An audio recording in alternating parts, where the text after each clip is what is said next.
you receive your email is secure or not? Do you believe in your choice of password? Yeah. Okay, good. Okay, so if you choose a very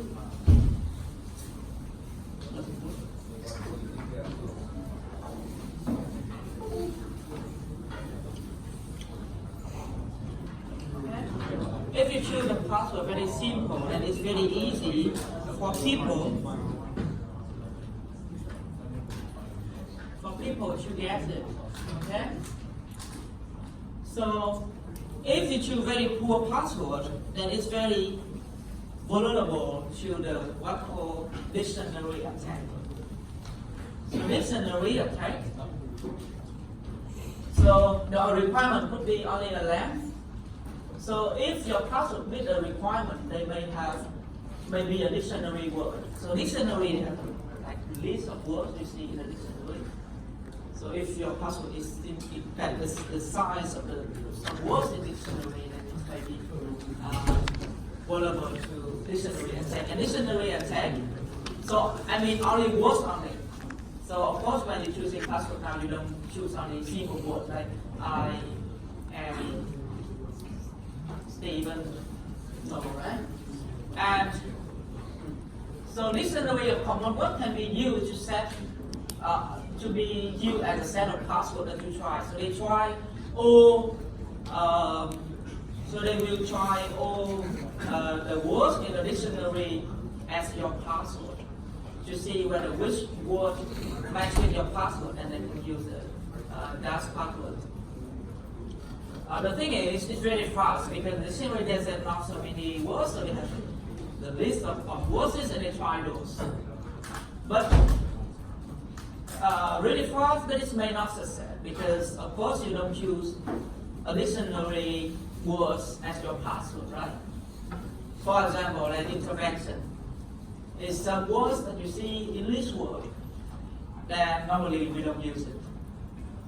So if we use those things, then it's maybe a little bit to dictionary. Dictionary is similar to what you will see later in brute force. But brute force is a little bit the success rate is higher, but it's a little bit slow, or it's quite slow, and sometimes impossible. And Taylor, so there's some kind other like Taylor dictionary as well.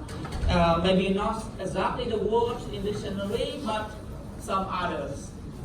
Maybe not just the English, some others like maybe you use the password that only words like your sport team, player names, or birthday, families, or pet names. So those appear in the list like in dictionary and be attacked by dictionary attack. So don't try. That's why it's maybe easy for people know you very well to guess your password in case you change your password in such a way that they may guess or use dictionary attack that your favorite pet names, your birthday, family names, and so on. Brute force is similar, but the thing is they try all possible passwords. So for example, you have a password like the length of your password is 6 characters. They try all possible characters in 6 positions to find the correct one. So they try every possible password and watch every possible solution. You get the point? For example, if your password is 6 and you get it all alphabet, only alphabet from A to Z. Then they try all possibly like they have a 26 choice here. They will try A, and then if it's not, and B, and then if it's not, they try all possibility until they find the correct one. So they say brute force. So unlike the dictionary, the words will always work because you try all possibilities. So at least one possible choice will be the correct one. So it's always work, but the thing is, it's very slow. Or sometimes you see later, you cannot do it in your life. In case of you try all possibility. Okay?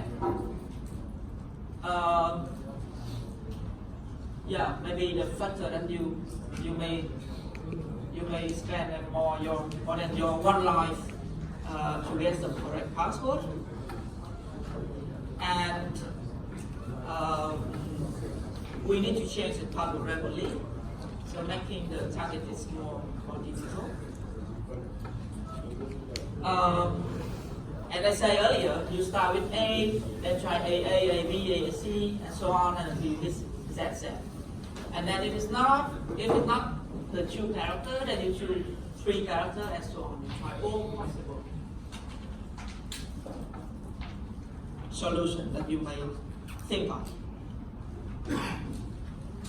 Okay, so now we talk about choosing the secure password. So time is second to test the correct password. For example, they calculated by N over R.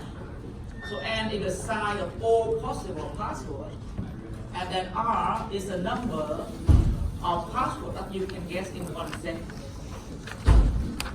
So for example, in 1 second you can guess 2 passwords, and you have 2 million possible of the password. So the time you can get the password correctly is to test the password is N over R. And then the expected time or expected value of the random variable that you see is a half. So this is, if you go to statistics, you compute the expectation, then you see this is a half of the time. You expect to reach to the past correct one is half of the time that they computed here. Anyway, it's the formula that you can compute how long you can get the password. So for example, this is the common one. Common is in choosing the password. You randomly generate the password of length 8 from a character set of a lowercase only, A to Z. So there are 26 of them, right? What is the size of the password space? How many possible passwords you have? You have 8 characters.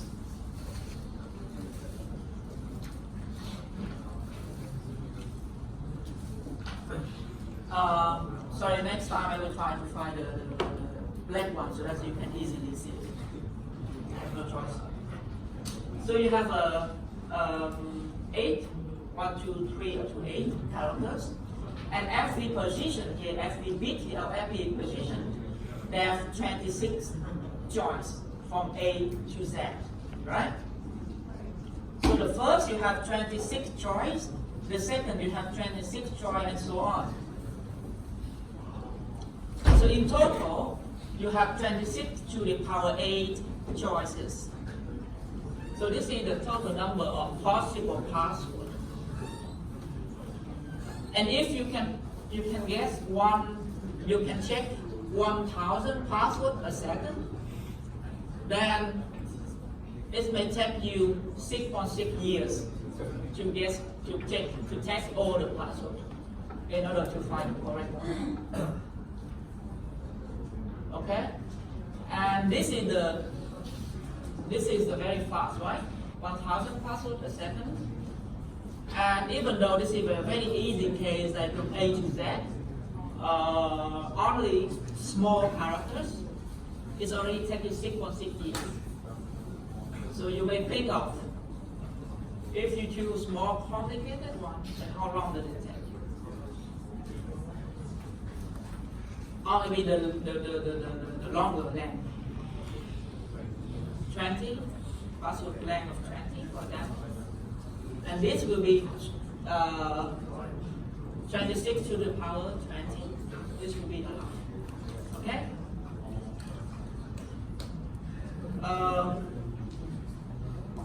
execute this kind of attack because I don't think any attacker will spend 6.6 years to get your password, or your friend to spend 6.6 years to get your password.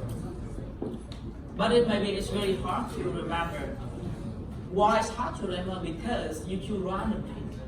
You're not choosing the worst. Because if you're choosing the worst 8 character, and if you any example of 8 character words,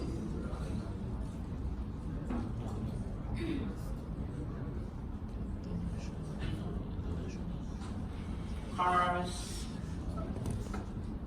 is red, for example, then this will come to dictionary attack because it's a reasonable word in dictionary and will be vulnerable with the dictionary attack.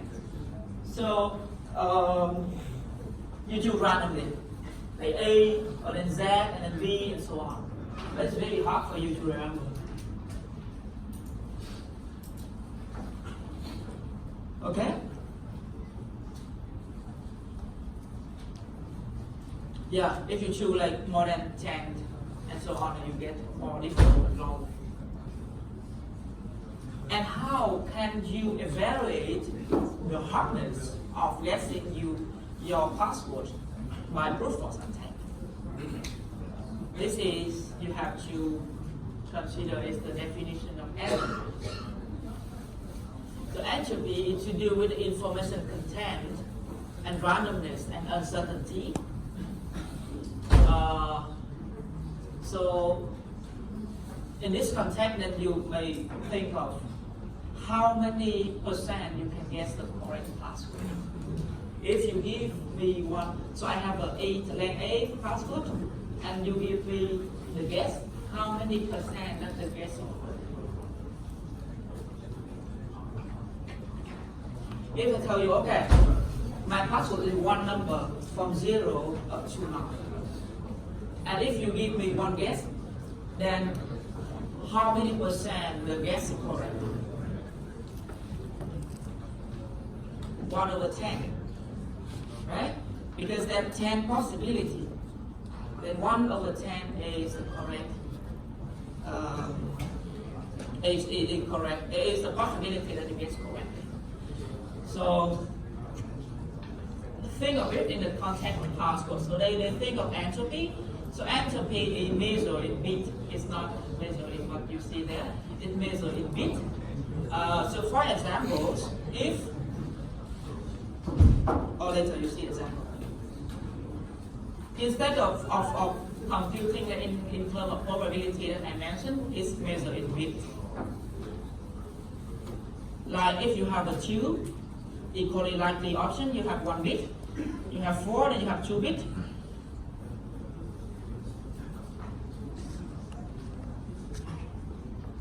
And so on. 4. If you have 2, if you have only 2 possibility, then you have only 1 bit. The entropy is only 1 bit. If you have 2 possibility, then entropy is 1 bit. Similar to 0 and 1, right? And if you have 4 possibility, then the entropy is 2 bit. So it's computed by the log 2 of this number. So this is 2 to the power 1, and 4 is equal to 2 to the power 2. So this 2 here is the measure that you use in entropy. So for examples, if you have the total number of possibility of guessing your password is 2 to the power 80, which is a lot, then the entropy is 80 bit. So come back to the example that we see previously. Come back to this example. We have 2.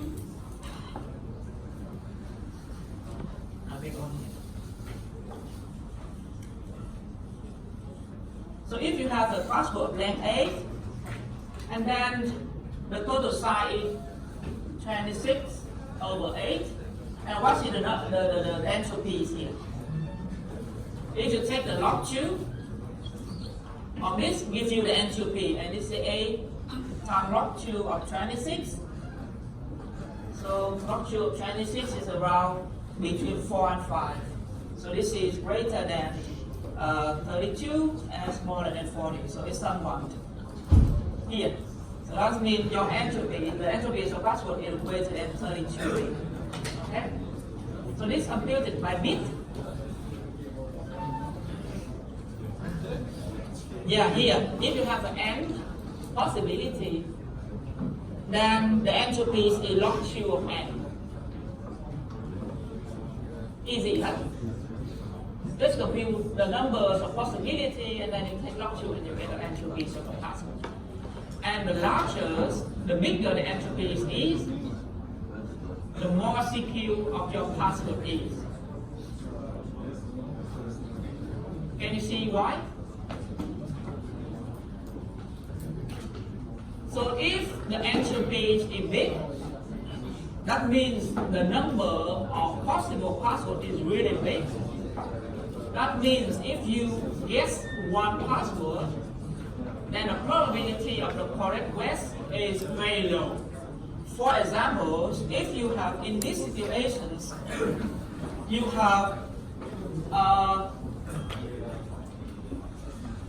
this is the total numbers of possibility password, and if I give you 1/8 length password, okay, here is my guess of your password, and the probability of correct is 1/26 to the power 8, which is very small. If your password is only 2 characters, only 2, and then you have 1 bit, right? And a 2 choice, you have 1 bit. Then the probability is just a half, because you have A or B. I gave you an answer. I tell you A or B, then I have at least 50% of correctness. But if I have 4 choices, then the probability that I give you is 25%. It's less than 50%. And if so, 4 is 2 bit. So if I have 8, means 3 bit. So the probability is 1/8, 12.5%, really small, smaller than 25%. And what happens if 30 bit? 30 bit is 2 to the power 30, very small. So the probability that you give a correct answer is nothing. Yes, just continue guess until you don't want to guess anymore. Okay? So the entropy gives you the measure of the security of your password. Okay, this is some example that you see. 550 years at 100 guess per second. So it depends on how you choose a password. And here is maybe the password that you may take on. Okay, so how you use the mechanism to protect it. The good thing you see in the email or login is you keep check of incorrect password untapped.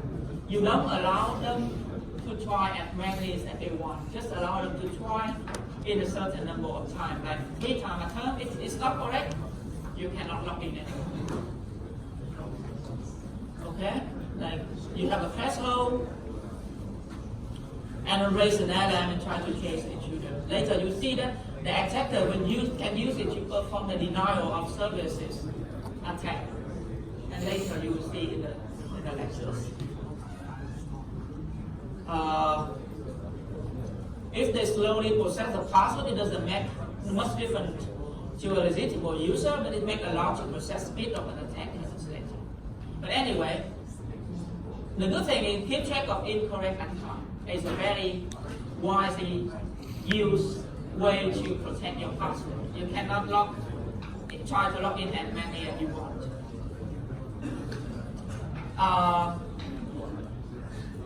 Try to improve your password in another way. So after today, if you don't trust the security of your password, then you try to improve it. There are a lot of things to improve it. Or you phrases, or insert some numbers. So try to make the entropy bigger. Now I think actually you can compute the entropies of your password. And then you try to make it larger, then your password is more secure. There's other hybrid attacks. So hybrid attacks, they use in between dictionary and brute force attack. So dictionary, like the car is red, and then instead of doing this, they're using both dictionary, and then they change some something like they change something that they change the lowercase L with 1 or 0 with O and so on. So when in between is faster than brute force, but it have a more the higher probability of success than dictionary. So they combine both to try to attack your system. So here is some rule when you choose your password. There's some rules. You change it every 45 days. I don't think every one of you doing this. Anyone doing this? After a month and a half, you change your password.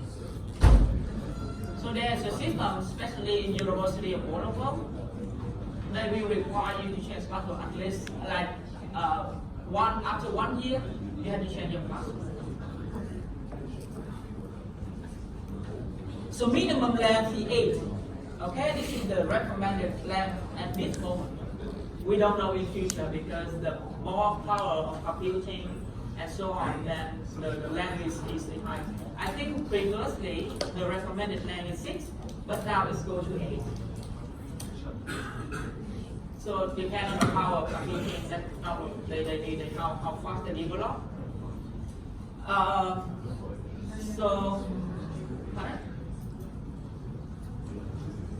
Okay, so must contain at least one alphabet, one numbers, and one special characters. Alphabetical, numerical, special character must be a mix-up like this. This is a very good one, but very hard to remember, right? This is not that good because they know that okay, those are words and those are. The last two is only the special case. Cannot contain any dictionary words.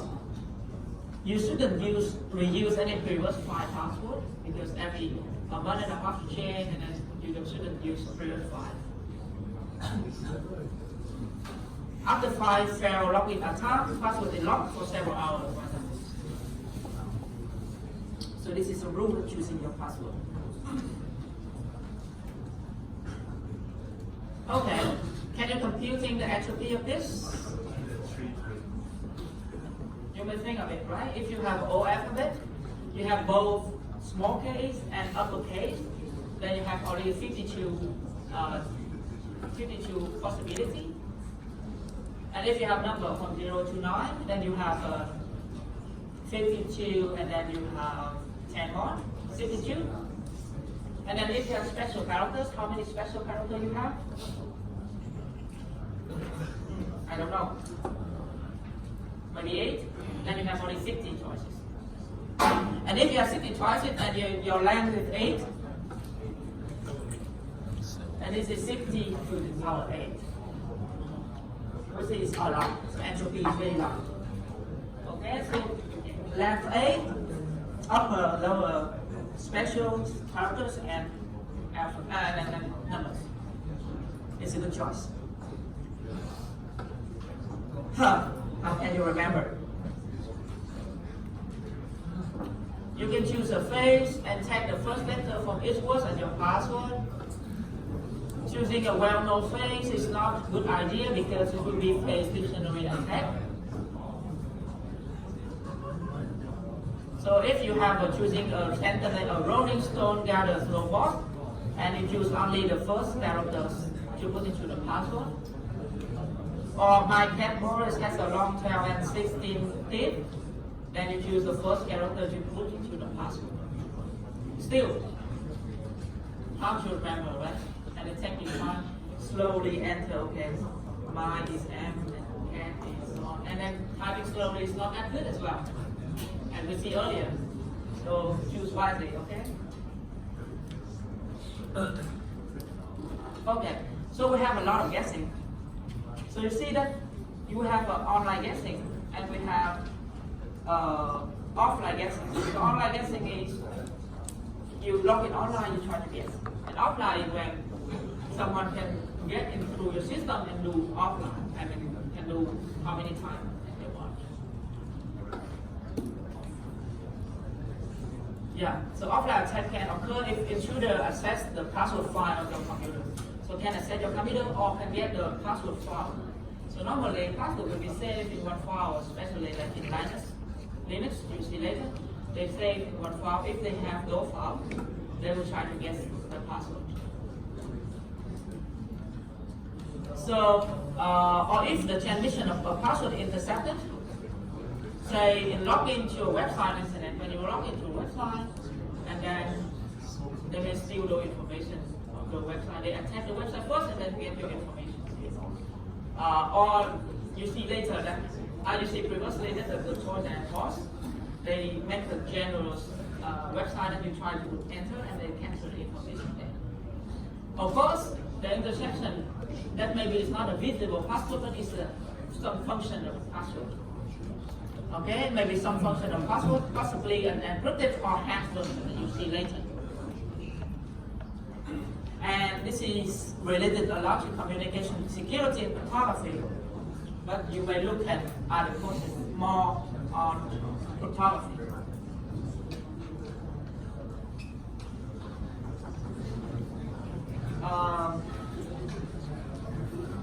The thing is, the distinction between online and offline isn't really important anymore. But what is important? The important is whether the number of guesses is restricted or not, like I mentioned earlier. If you allow only 5 times trial, then you stop. And then it's locked, it do not allow you to try anymore. Then it matters. If it allows you to try as many times as you want, then it doesn't matter whether you do online or offline. Okay? And then now today, brute force and the CPU in GPU, using GPU graphic processing unit, they will be used for improve the significance of computing. And as I say, at the moment you have an 8 left, but in maybe in future you don't have it, you may choose to 10 or something more. Especially with the quantum computers coming. Okay?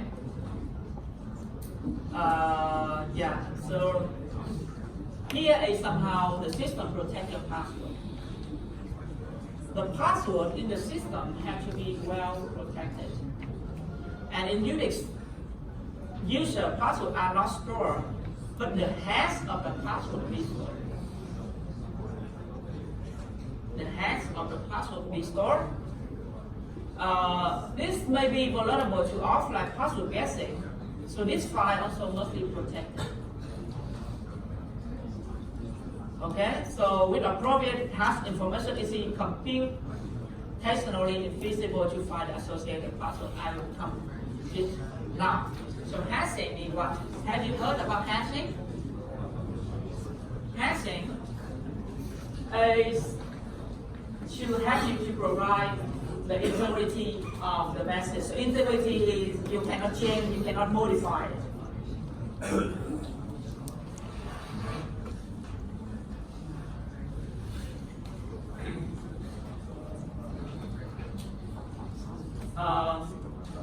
So hashing also used for indexing in compilers or malware or for other purposes, but we are going to focus on cryptographic hash function. And another is ensure the integrity of the message in digital signatures, and you will learn more in cryptography. And hashing also use them to reduce the computation cost. But informally, hash of a message is a fixed length fingerprint of a block of data.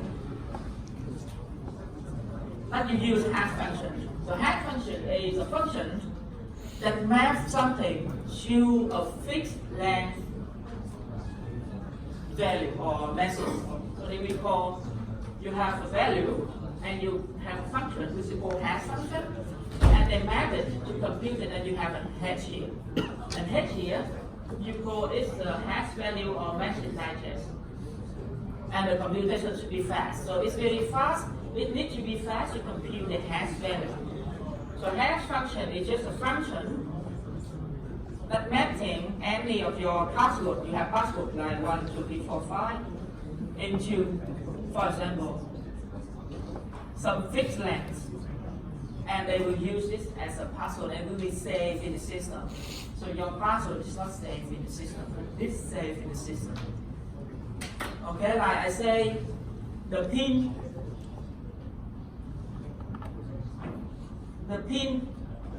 is not saved in your card, but the hash of your pin will be saved in your card. Okay? Here's some example that you will see. Here's your modulo function, like you have any numbers, you take modulo 7, then you have a value. So the message digest or the hash value now is a value from 0 up to 6 because you take modulo 7. Or hash can take at least the last 128 bits of the binary representation of x. And if it's not enough, then we put enough bits until we get 128 bits. However, in order to keep it secure, then we require more. We don't just require, okay, you map modulo 7. Okay, because what is stored in the system is modulo 7, for example, from 0 up to 6. If your password is 28, 26, modulo 7, it goes to 5. So this is what is saved in your system. But I can tie 5 and also modulo 7, also 5. So the thing is, they don't use this to authenticate, but they use this to authenticate. And instead of doing 26, I could tie 5, I get 5, so they authenticate it to use your system, even though that I don't put the correct password. So this is not the ideal function that we want to use. We need some more property of the function in order to make it secure. And what's the property we use? We use a one-way or pre-image resistance. Means given y, it's very difficult, infeasible to compute x. Or maybe it may be possible, but maybe you can compute x in 10 years. Okay? So this is pre-image, means you cannot find the pre-image of a hash value. And the second property we need is collision resistance. Means you cannot find two messages which is the same hash value. This is not collision resistant because I can find 26 and 5 which is back to the same number 5 here. Okay? So this is not collision resistant.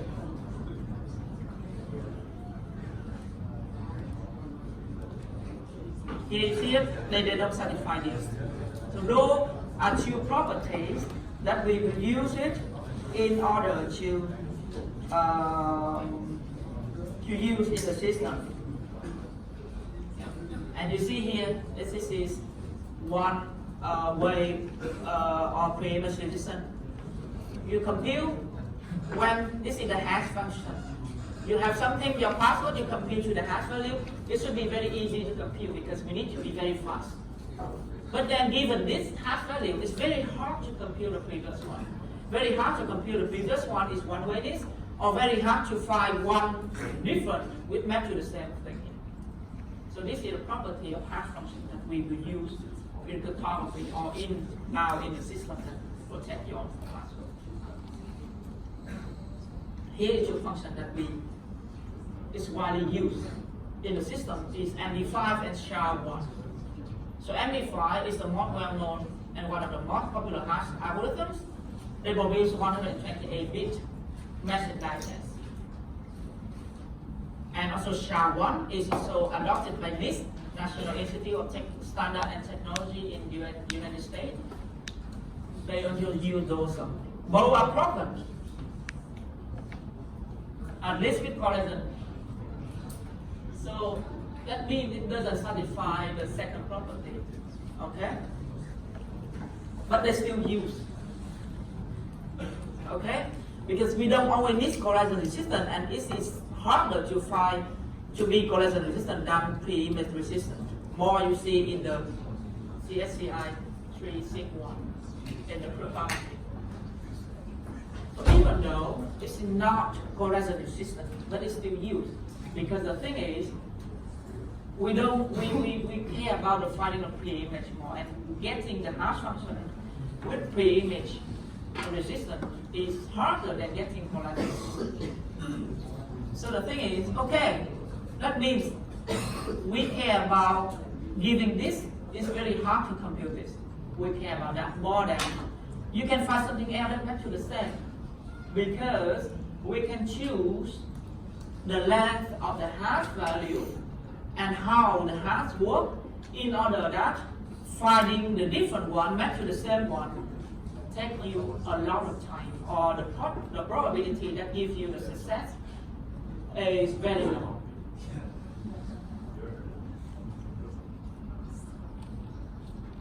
Okay, so we're back to the password file. So normally your password will be saved in the system, will be saved in a file, and this will be saved your hash value of your password.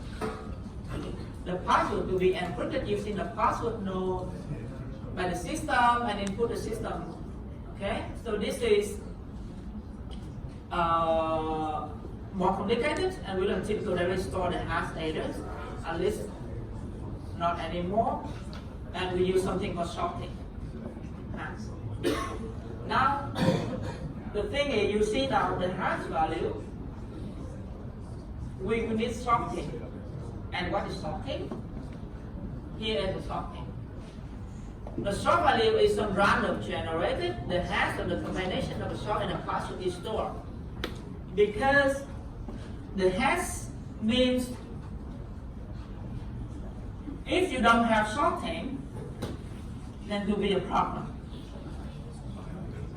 Here, for example, here you have user ID, you have a sort value, it's some random value of blank 4, for example, and before this is your password, and the thing they store is they store the hash of the password with the sorting.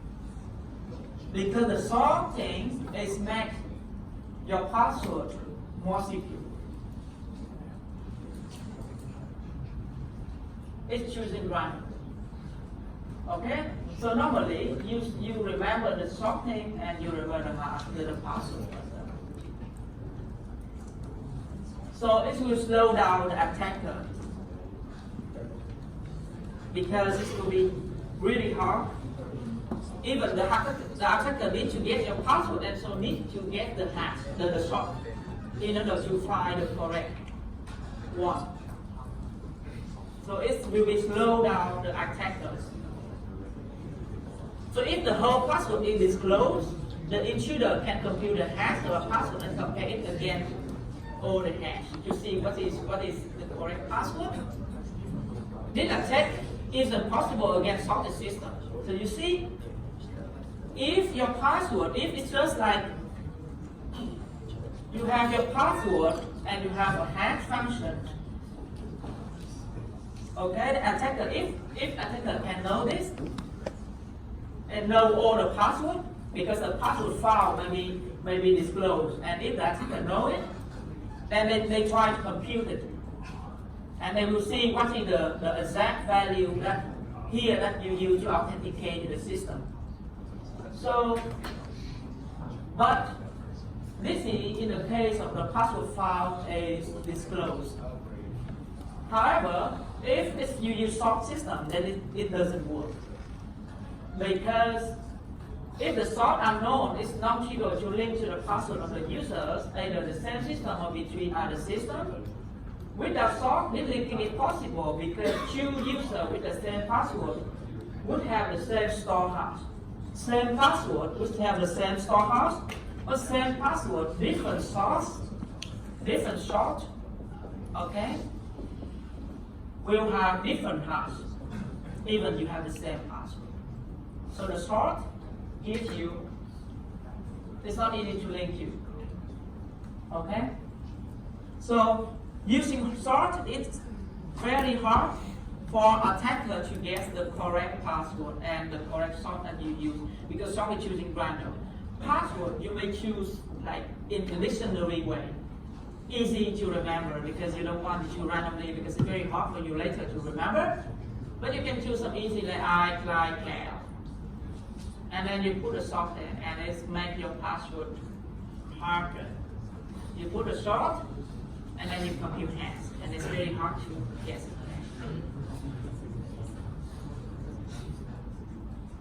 Okay? Here is something that you see. With the hash value, we or someone might enter the wrong password but get this accepted. So this is the false positive that we see. It's get accepted, but it's not the right person. It's not the right password. Because the sort is choosing random, and sometimes it gives you a random with different password and gives you the same one. That means we find a collision, right? We find a collision. Two different match to the same one. If we don't use sort, two different have to match to different one. But if you sort, then two different might match to the same one. So this is collision. But it's happened, but it's the probability of happening is very small.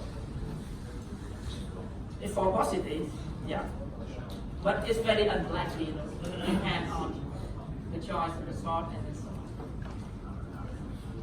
on. Okay, so how the unique encrypt the password? Normally it's encrypt using the function encrypt. This is the encryption function. That is the protection through the one-way transformation of your password through the one-way hash function.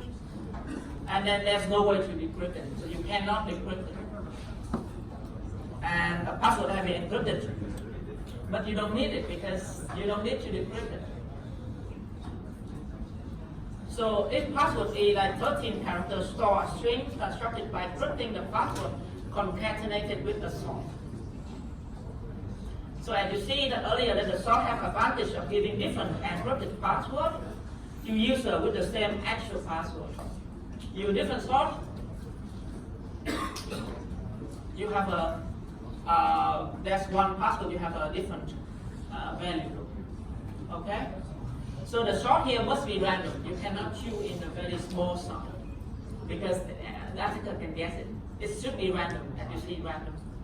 So like A, for example, should be random. Every time you choose randomly. From the last enough space that have the chance of choosing having the same password, the same sort is very low. Okay, let's see. The space. As you see earlier, if we have a space of the sort, I think we mentioned earlier in the password, if the space is already only 0 and 1, then the possibility is 50%. This is the space of the sort. If the space is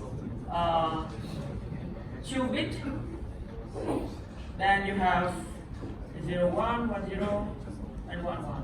So the probability of having the same sort is 1/4, for example, and so on. So you choose enough length and then randomly chosen. So it makes very hard that you can achieve the same sort.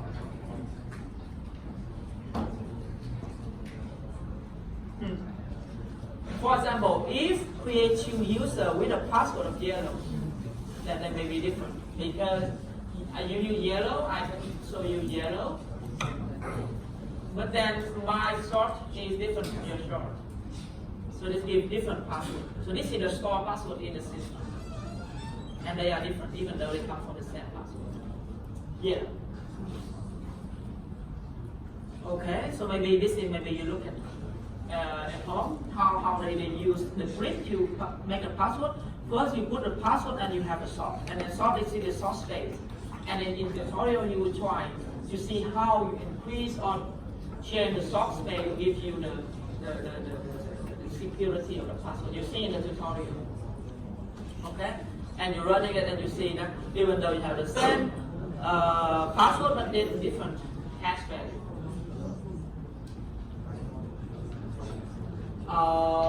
So in newer version of Unix, you can employ other encryption than certain MD5, very strong hashing, and so on.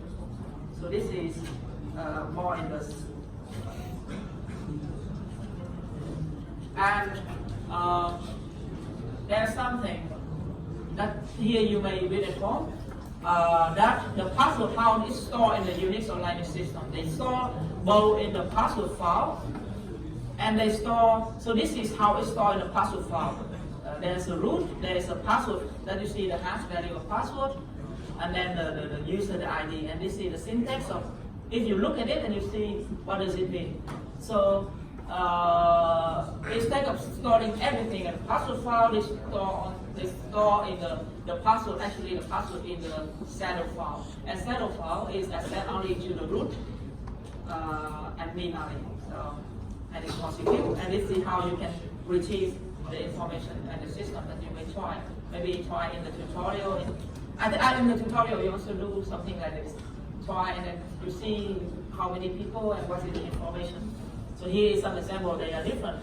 Here is the password file, and here is the shadow file. Shadow file, they now say the password.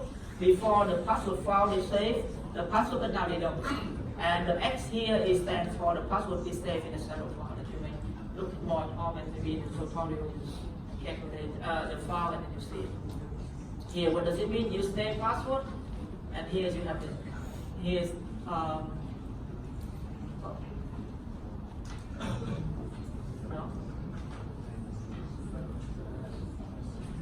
This would be an example that you see.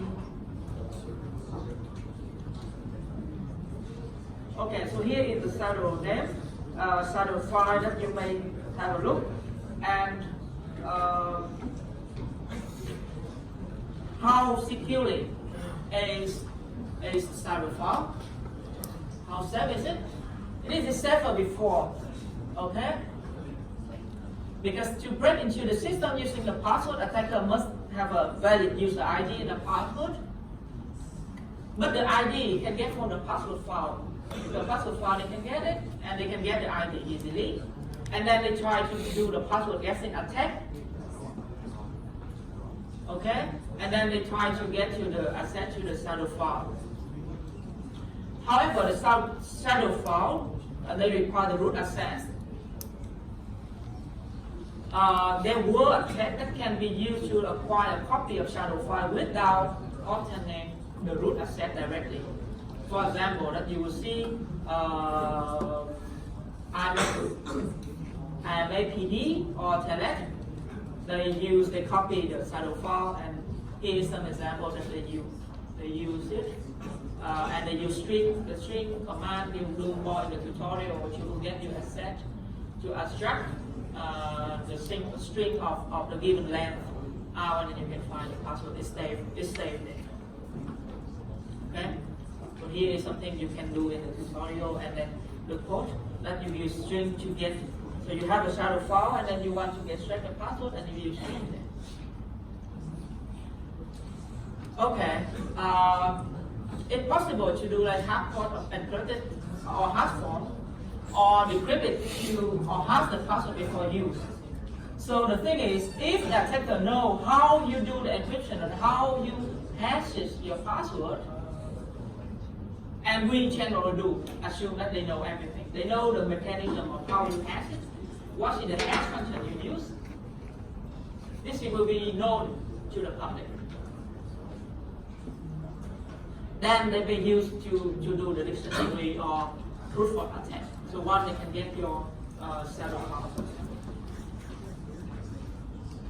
Okay, so this is maybe you may see more in the lectures about